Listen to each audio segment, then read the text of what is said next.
আপনি কি স্বপ্নে নবী মোহাম্মদ সাল্লাল্লাহু আলাইহি ওয়াসাল্লামকে দেখেছেন? 2 বার। সত্যি?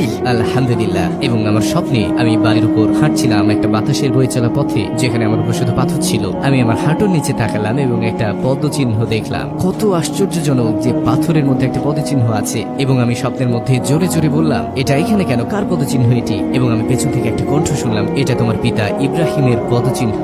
আমি বললাম, আমার বাবার নাম ইব্রাহিম নয়। তিনি বললেন, নবী ইব্রাহিম। আমি ঘুরে দাঁড়ালাম এবং সুবহানাল্লাহ, তিনি সেখানে ছিলেন, রাসূলুল্লাহ সাল্লাল্লাহু আলাইহি ওয়াসাল্লাম। আমি তার কাছে পৌঁছানোর ঠিক আগেই আমি চাচ্ছিলাম হাঁটু গেড়ে বসে তাকে আলিঙ্গন করতে, কিন্তু স্বপ্ন শেষ হয়ে গেল। তো আমি সেই স্বপ্ন থেকে জেগে উঠলাম, তাকে আবার স্বপ্নে দেখার আকাঙ্ক্ষা নিয়ে। এবং বহু বছর পরে আমি দেখলাম, এবং আমি মরুভূমিতে ছিলাম আর দূরের দিকে দেখলাম তিনি আমার হাত ধরে বললেন, আমি চাই তুমি আরো মানুষের সাথে দেখা করো। তিনি বসে পড়লেন আর আমি ঠিক তার পাশেই বসলাম। তারপর তিনি বললেন, এখানে দেখো, এখানে আছেন আবু বকর সিদ্দিক। তিনি বললেন, আর এখানে আছে উমর ইবনে আল খাত্তাব, এবং এটা উসমান বিন আফফান, আর এটা আলী বিন আবি তালিব। তারা সবাই তোমাকে ভালোবাসে। এটা ছিল আমার জীবনের অন্যতম সেরা স্বপ্ন।